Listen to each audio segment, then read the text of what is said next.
Hi, my name is Archie Chantyman. I come from Nation, which is 120 miles as a crow flies west of Cornell, British Columbia. Uh, I have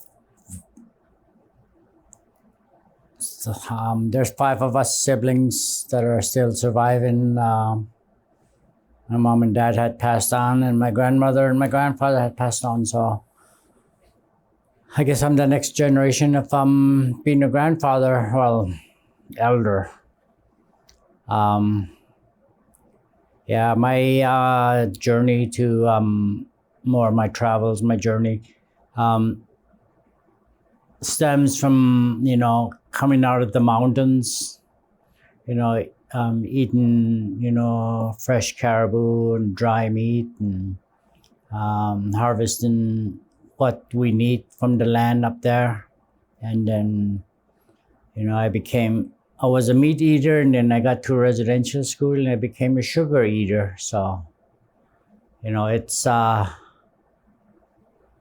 was a tough journey, trying to make that transition, having to change my diet, and, that led, a lot of it to, where I am today, being diabetic and, having to deal with other health issues and, doing the things that I'm not supposed to do, like eating a lot of the junk food and a lot of the processed food that's out there. So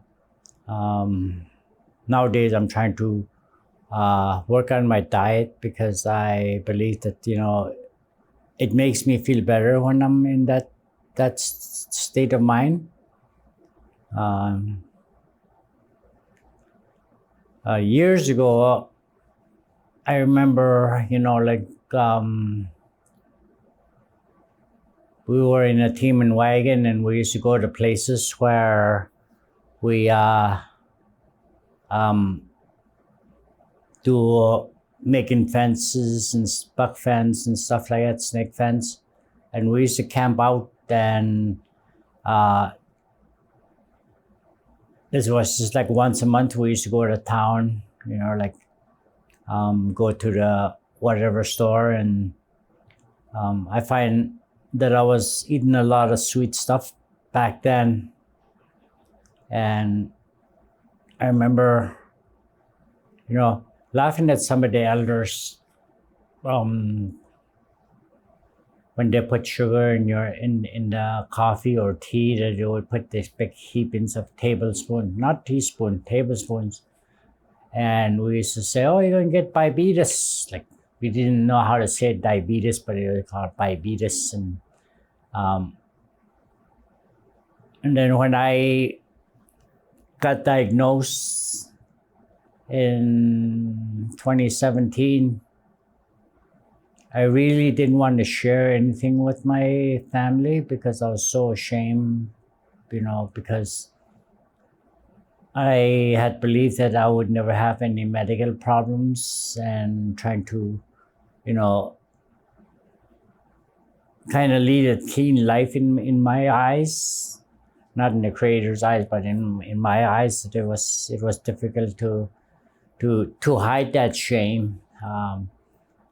Once I started taking some of the pills like metformin and a few other things that they tried me on, I was getting sick from it, and I was laid up for a couple months, and then they changed my medication, and now I'm on insulin, and I've been gaining weight and getting, going out for walks and stuff like that. So I'm feeling a lot better now, but I still struggle with a lot of the food intake. I was told that, having steamed vegetables and, like portions your meat and stuff like that. I'm in a place where I don't overeat anymore. Like, I'm staying away from potatoes and like toast and bread and stuff like that. So but it's still that I still have that hunger for that sugar, so it's kind of dangerous for me to to to get into that, because the doctor had mentioned that my sugar level was so high. I think it was 29.5 or something, and they were saying that I was a walking time bomb, and I could just have a seizure of some sort, or I think they call it some kind of sugar coma or something. But it was something that kind of like woke me up. So, like my diet before 2017 was, I used to get a flat of 24 Coca-Cola, and by noontime I'd have half of that 24 pack slammed down. I remember buying like 2 liters of Coca-Cola. I'd buy like 4 or 5 of them, and I got this big kick-ass glass. I'd fill it up, slam it, fill it up again. Then half of that 2 liters is gone. So that's a lot of sugar that I was taking in, and now I struggle with some health issues. And I guess my message for the younger generation that's coming behind us, it is going to be a struggle for you, because there is hard times coming for us. Like we're losing all our traditional ways, our language, and even our diet has changed to a point where it can't be controlled. Because when you come down from sugar, I believe it's worse than any other drug that's out there. So I find myself in a difficult position, especially with my grandchildren, trying not to buy candy for them and stuff like that. So a lot of times I just try to give them a hug, but they insist on having candy, so I end up breaking down. And even though I know in my head that it's wrong, and I'm trying to keep that in check a lot of times, because I really don't know if my mom had diabetes. I don't know if my father had it, but they both died of cancer. So there's a chance that they were diabetic, but they weren't diagnosed. I think I'm the only one that has been diagnosed in my family. So my travels here, I'm learning a little bit more about what I need to do and where I need to be at certain time to avoid situations that that I couldn't get out of, like going to the hospital for something I don't want to be there. So it's kind of hard.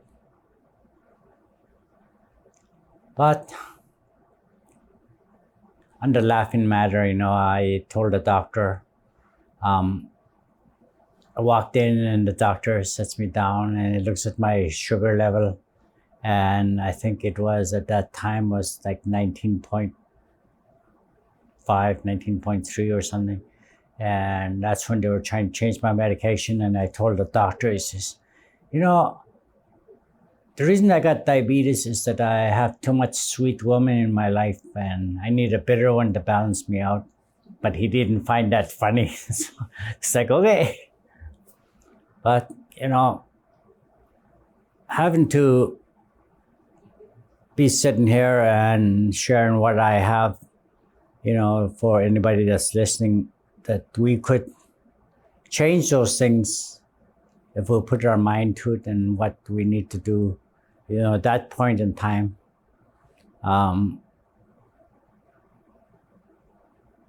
This the